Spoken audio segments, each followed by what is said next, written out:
It's 8:15, 8:16. Good morning, everyone. Ms. Bloom, will you go through how to switch over for translation for those who need it? Absolutely, thank you. Please select your language preference now by pressing the globe button on the bottom of the screen and choosing either English or Spanish. If you speak English, please choose English so that any questions in Spanish can be relayed to you. Please feel free to add your comments in Spanish on the Q&A button or comments in English on the Q&A button. Thank you. Moving on.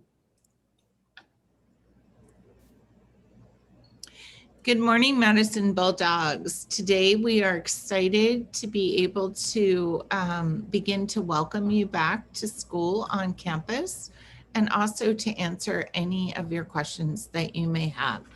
Today we're going to present a lot of information, and I've asked each assistant principal to discuss the area that they're helping support.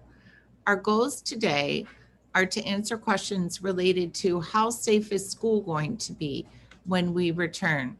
What will school look like? What's the schedule? What will our day look like? And what can you do as students and also as staff and families to get ready for the beginning of school on campus? Moving on. As most of you know, school will reopen at Madison for on-site instruction the week of April 26th. Now, it's very important that you look at the schedule Ms. Altunian is about to present, because for the first 2 days, we're going to welcome back our 6th graders. And then Thursday and Friday of the week, we will welcome back our 7th and 8th graders. Moving on. Ms. Altunian, will you go through the schedule for us? Sure. Good morning, everyone. I hope that everyone's doing well today. I am Lilith Altunian, the Assistant Principal over School Counseling Services. And as you can see on the slide deck, we reopen campus week of April 26th. On April 26th, we will have only teachers attend campus, so we won't have any students coming in on Monday. And then April 27th and 28th, we will have 6th graders. So on the 27th, we will have cohort H attend school, 28th cohort L attend school. These are our 6th graders we're welcoming for the first 2 days because we're doing a staggered opening. And then on Wednesday, the 29th, cohort H of our 7th and 8th graders will begin, which will also include our 6th graders who already started attending campus. And on that last day of the week, we will have cohort L for our 7th and 8th graders begin, and again, along with our 6th graders who already started on campus. Moving on. Now we have 2 schedules, one for students who will attend to instruction on campus, and the other, which you will see later, pertains only to those students who will stay in remote learning mode. In this model, middle school students will be on campus 2 to 3 days a week with the same group of students, staying in the same classroom. The schedules were developed with the well-being and safety of our students in mind. Therefore, we have implemented a check-in time for in-person community building and social emotional learning before students attend their academic courses throughout the day. So as you can see on the schedule, there's a morning check-in. We have 2 schedules shown. On the left side, we have the Monday schedule. And on the right side, we have the schedule for Tuesday through Friday. Mondays, as we all know, is always shorter to allow for after school time for teacher professional development. On the right side, students will begin the day with a transition time in the morning.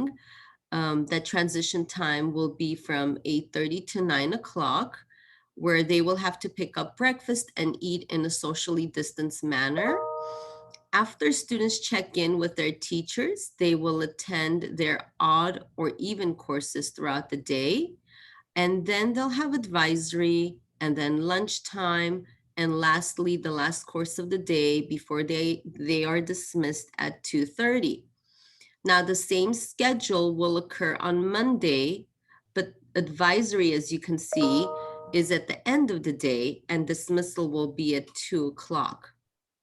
And as you could see, it says cohort H and cohort L on the schedules because students will be arranged in cohorts based on their advisory classes, current advisory classes H or L. Students will be in smaller classes. So cohort H will attend school on Tuesdays and Thursdays, while cohort L will attend school on Wednesdays and Fridays. Mondays, we will be alternating, which means that cohort H will attend school on the first Monday, that's May 3rd, and then cohort L will attend the following Monday, that's May 10th. So that's when the cohorts will begin on Monday. And cohorts, just in case you don't know, means that the same group of students stay together for schooling for the whole day. And the purpose of the structure is to ensure the safety of everyone on campus. Moving forward to our next schedule. This schedule is meant for students who will resume with remote learning. The schedules are exactly the same except for advisory. Student advisory times will change to the morning from 8:30 to 9 a.m. For our remote students. So students will begin their day a bit early. Then they will attend the rest of their classes and will be dismissed at 12 on Monday and 2:30 for all other days of the week. I'm sorry, not 12. I mean 1:20 on Monday. In addition, on-site supervised care through Beyond the Bell will be available for students on the hybrid model, and it'll be available after school and on the days when they are not on campus. Thank you for your attention, and we'll take questions later on. Moving on. Thank you. On Monday, April 26th, students will log on to Schoology in the morning to check in with their teacher. Teachers will provide students with a student checklist to complete as part of the day's assignment. Here are some videos and resources to review. Moving on.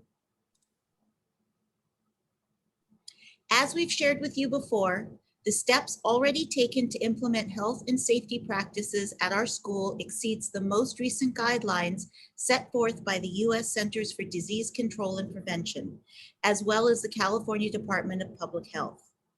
To support these efforts, we are doubling the number of school sanitation staff. They will be ensuring that all surfaces are sanitized between uses. Our school has a report card where the standards are made clear and inspectors make certain that they are met. The areas which are inspected include face masks, physical distancing, small student cohorts, classroom layouts, hand washing and hygiene, air quality, cleaning and disinfecting, health screening, PPE and cleaning supplies, staff training, COVID testing and contact tracing, and vaccinations for school staff. Moving on.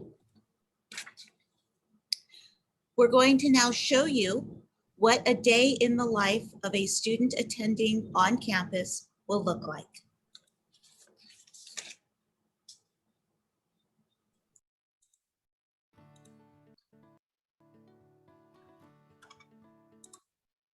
Hi, I'm Mia, and I'm in second grade. I'm really excited about going back to school. I know that lots of people have questions about what it will be like. My friends and I got to visit our school, and we made a video about our day. Some of my friends took the bus. When they got on the bus, someone took their temperature and asked them if they were feeling okay, to make sure everyone on the bus was safe. Of course, no matter how we got to school, everyone was wearing a mask. When we got to school, we all lined up at the entrance. We're supposed to stay 6 feet apart, and school made it easy by putting stickers on the ground telling us where to stand. When it was my turn, The person at the gate asked me if I agreed with what it said on the sign. Then I showed him my daily pass and he took my temperature. It only took a few seconds. I walked down the path to get to my class. I saw some of my friends going to their classes too. There were cones and lines and arrows on the pathway to make sure that I stayed on the right side and went the right direction. When I got to my classroom, my teacher brought us in one at a time and showed us where to sit. There weren't as many desks in the classroom as usual, and they were farther apart. And we each got our own supplies. It was really great to see my teacher and friends in person and not on Zoom. After a little while, we got to go to recess. I stayed with my class and we played outside. Before I went back to class, I went to use the restroom. Only a couple of us could go in at a time. Some of the stalls were closed and the sinks were blocked off, so only 2 of us could wash our hands or use the bathroom at a time. Then we went back to class and kept learning. When it was time to go, my teacher called each of us up to get our lunch. It was like when we had breakfast in the classroom, but everything was already in a bag for us. Then he let us leave, one at a time. Some of my friends went home and some went to the after-school program. I went to the after-school program and it was really fun. I ate my lunch there. They helped me with my homework and we played. My dad came to get me at the end of the day. I had so much fun. I can't wait for school to start.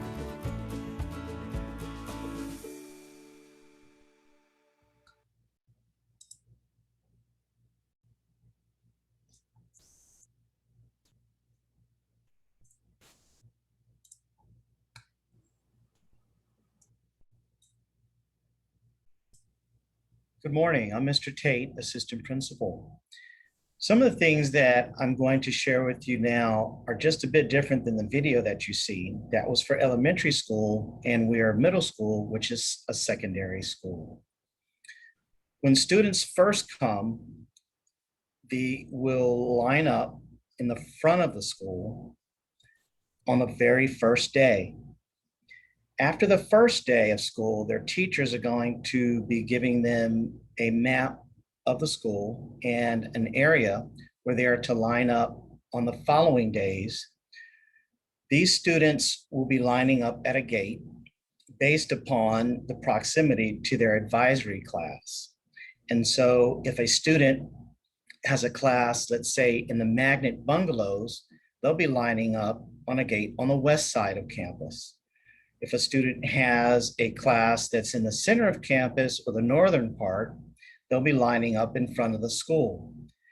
If the student is a special ed student, the buses will be dropping them off and they'll be lining up on the northeast side of the school. And there'll be someone there to greet them on a gate that's near to the textbook room. For those students that are on the eastern side of campus, they'll be lining up on the gate on the east side of campus and enter through that particular gate. Moving on. Before students can enter into class, you want to make sure that if your child is below the age of 13, that you go online and fill out the daily pass, and we'll talk about that later on in the video. Once the student shows the daily pass, they'll be receiving a daily health check-in. Take a look at the sign that'll be in front and answer the questions appropriately. There'll be hand sanitizer, etc., and someone at the gate to check their temperature as well. Moving on. These temperature checks, you want to make sure that your student or your child doesn't have on a hat. If they do, they want to be sure to take the hat off and put it in their backpack. After taking the temperature check to ensure that your child's temperature is below 99.9 Fahrenheit, the child will be afforded an opportunity to come on into Canvas. Moving on. As I said earlier, before arriving to school, if the child is 13 years or older and they have a cell phone, they can either you put the daily pass onto their cell phone and show the person at the gate that they have entered the information for their daily pass, and then go through the daily health screening, ensuring that they have on a mask, etc. And they'll be afforded an opportunity to come on into campus. If your child is 12 or below, you can print out the daily pass in advance, or if they have a daily pass, you can fill out the daily pass on their cell phone, and then we'll scan that in as well. Moving on. Okay. When your child enters campus, you want to make sure that they maintain 6 feet distance apart and that they go directly to class. And they should walk directly to class, not commingle with their friends or anything of that nature. Walk directly to class. Moving on. When students get to class, their teacher will assign them a seat. And you'll notice that the classrooms will be set up pretty similar to what you see here on the PowerPoint slide. The desk, if it's a larger desk like these, or a table desk like these, one side will have a do not sit here sticker, and then students are to sit on the side that does not have the do not sit here sticker. Some of our desks, however, are single desks. These desks will not have a do not sit here sticker, and the student can have a seat in any of those seats. Moving on. Throughout campus and in each classroom, there's hand sanitizer.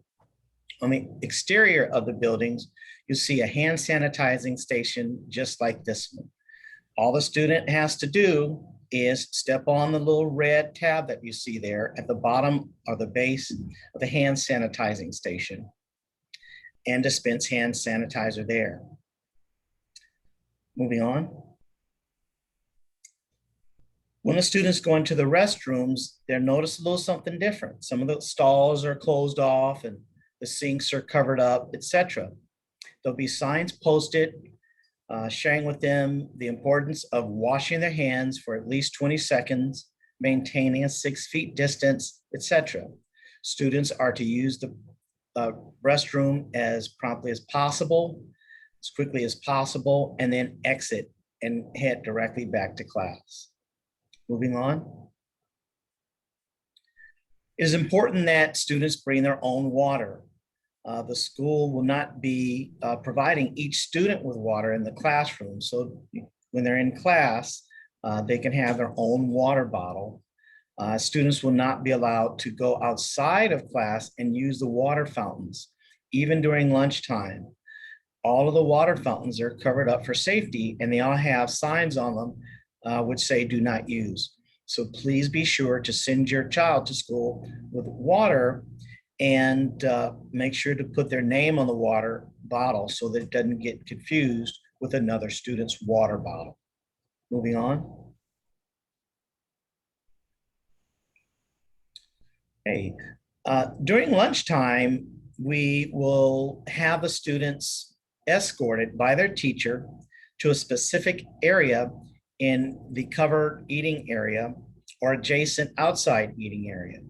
The student will have a seat, 6 feet distance from another student, and will walk by with a cart and provide your child with their bagged lunch. The students are to stay with their cohort during the entire time. Keep in mind that the usual playtime will not be afforded students. It's just for them to sit down and have their lunch. And after they eat their lunch, then they will go back to class with their cohort. Moving on.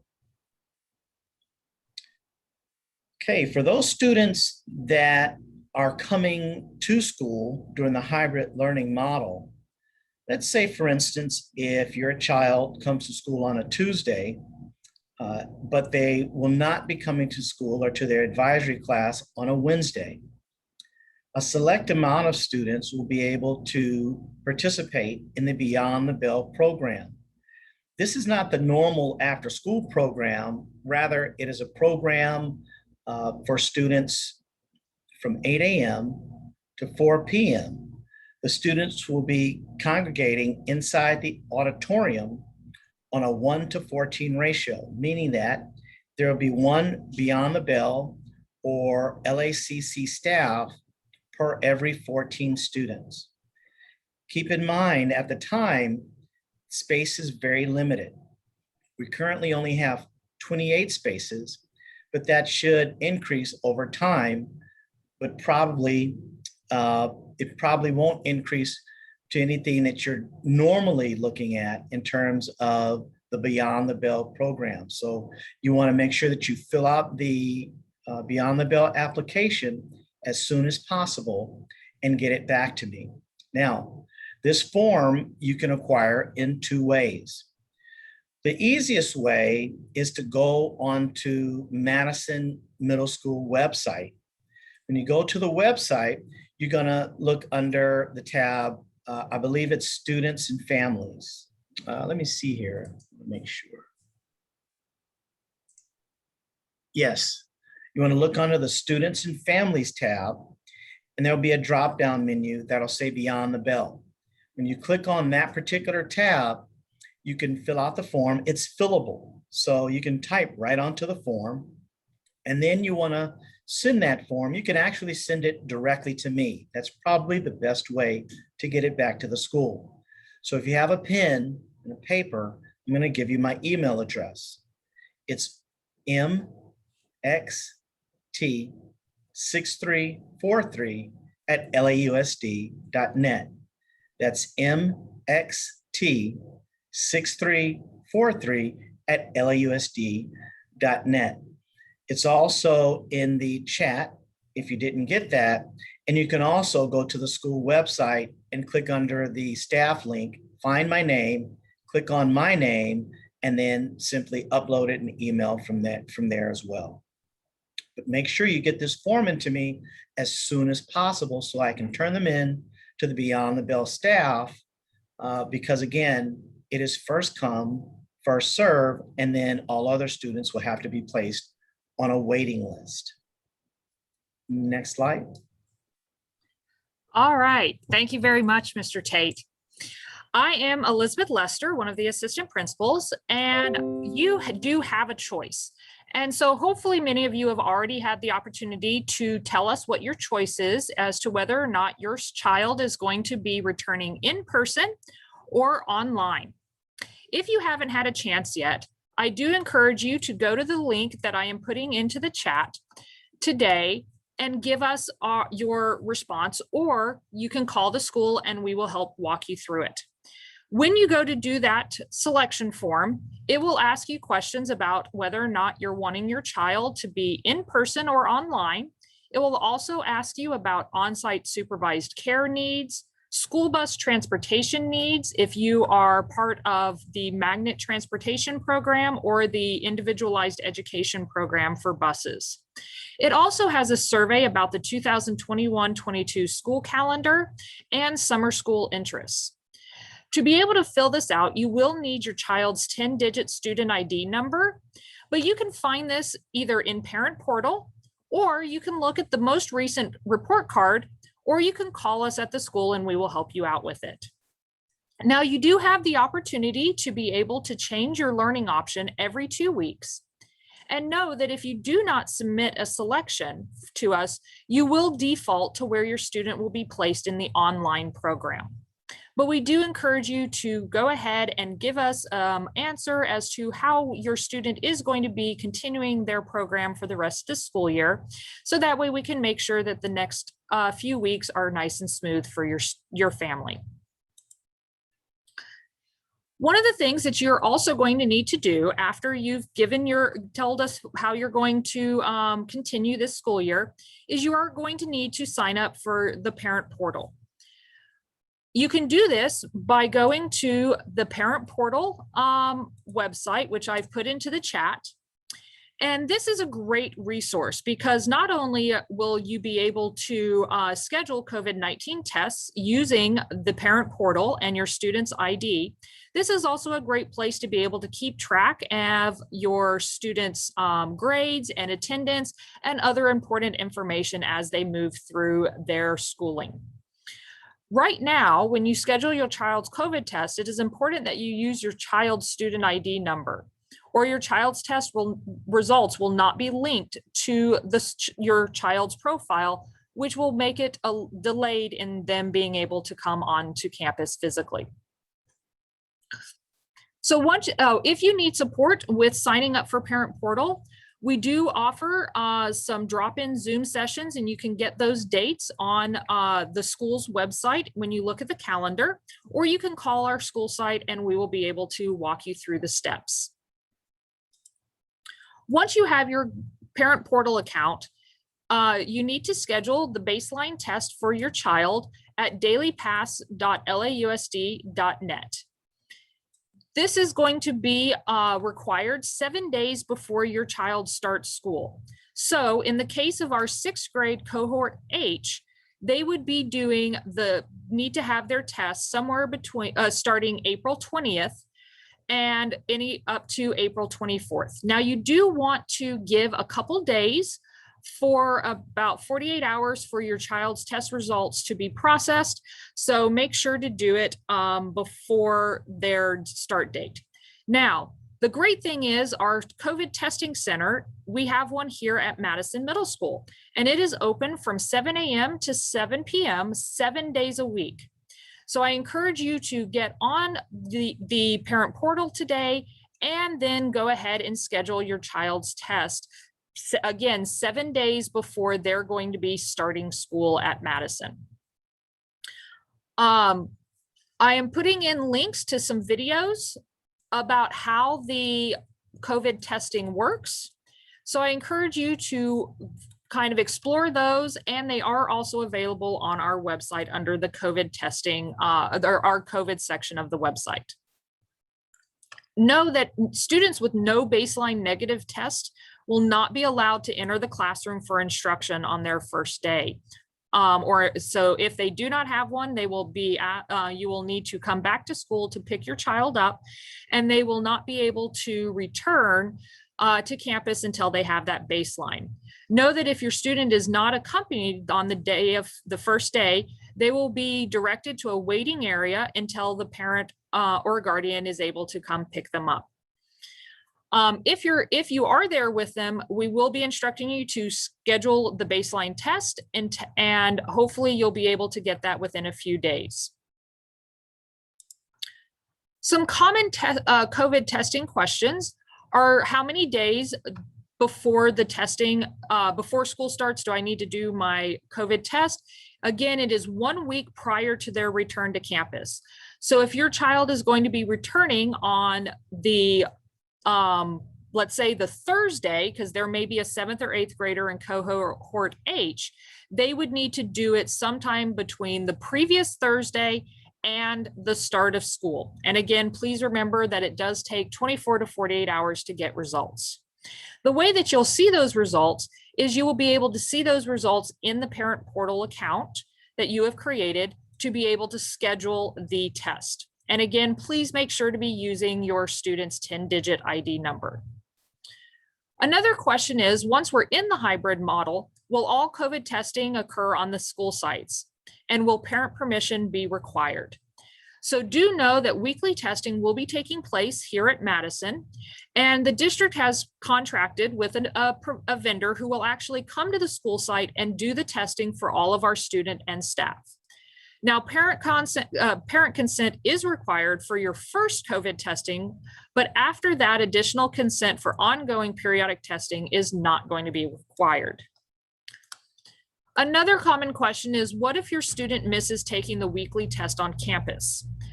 So if your student is not present for the weekly COVID test, your student will be able to return to school the following week. But if they're absent again on the following testing week, then they will not be able to return to school until a new baseline negative test is obtained, which will be able to be done at one of the outside or one of the testing locations that the district will be setting up. Okay, so again, make sure to have the COVID test done 7 days before your child will be coming onto campus.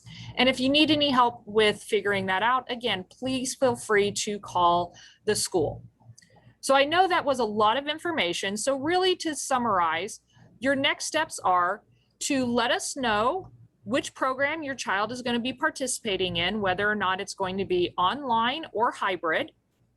Register for the parent portal account, and schedule a COVID-19 test 7 days, schedule it 7 days before they're going to be returning. Now, I will say it is worth going online. You do not need to wait until 7 days before. As soon as you register for the parent portal, you can go on and you can start looking for appointments that are 7 days out from your start date or less.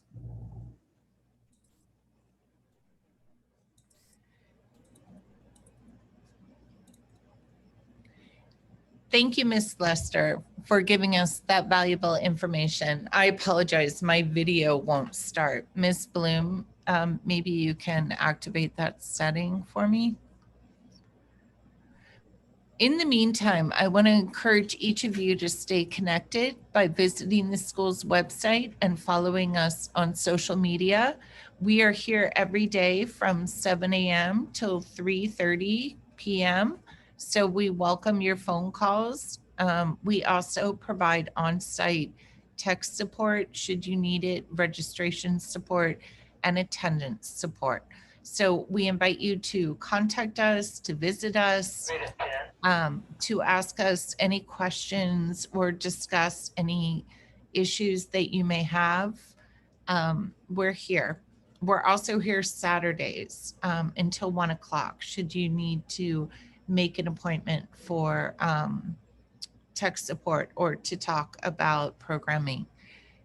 I want to give you all an opportunity now to ask questions. We've had a few questions posted in the Q&A section that I'm going to address, but feel free to write in more questions right now.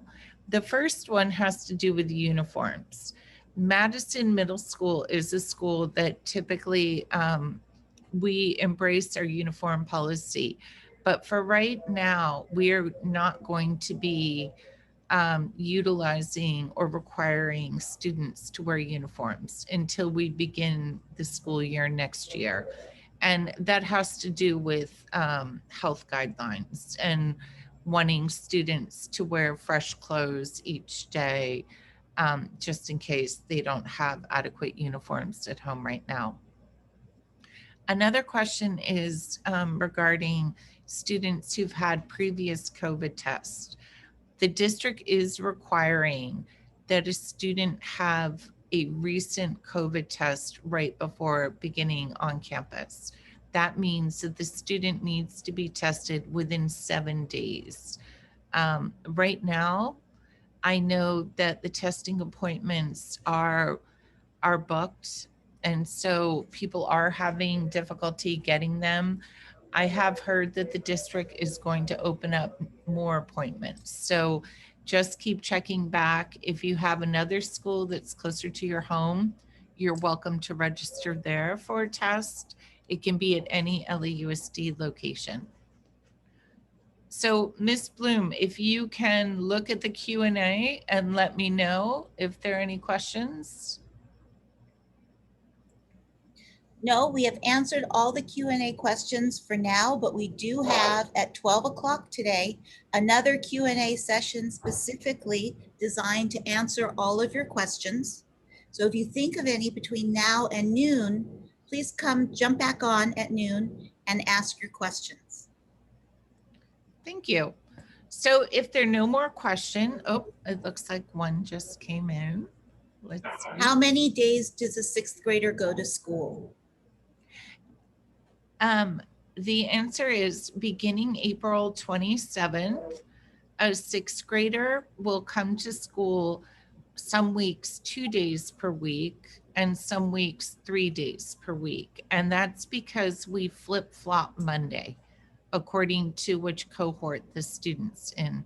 Lily, would you like to explain the schedule for us? Yeah, that's exactly how it is. They will attend school 2 or 3 days per week. You're correct. And as I explained before, cohort H students will begin their Mondays on May 3rd. So for that week, if your student is in cohort H, they will come to school 3 times a week for that week. And then the following week, it'll be 2 times because they won't be on campus for the following Monday. Because cohort L will come the following Monday. So per week, your 6th grader will attend school 2 or 3 times a week. Yeah, 2 or 3 days a week. That's correct. Ms. Lester, could we put the schedule back up so we could see what Ms. Altunian is talking about? Maybe that'll be a little easier. Thank you. Perfect. Yeah, so the question was for the 6th graders and how many times they will be attending campus, and it's 2 or 3 times a week. I mean, and this, as far as the schedule goes, these are just the set times. So we answered her question. I hope we did. Very good. We also have another question. Are we going to be able to charge our Chromebooks in class? The answer to that is yes, you will be able to charge your Chromebook in class, but the number of outlets is limited. So as usual, even before the pandemic, we ask that all students bring their laptop charged with them. We will be able to charge it, and we will also have loaners if need be, but best practice is to bring it charged. We have another question. How many days will 8th graders go? And the answer is the same as 6th graders. So on one week, they'll go 2 days per week. Another week, they'll be attending 3 days, with the Monday being the day that every other week they attend. Any other questions?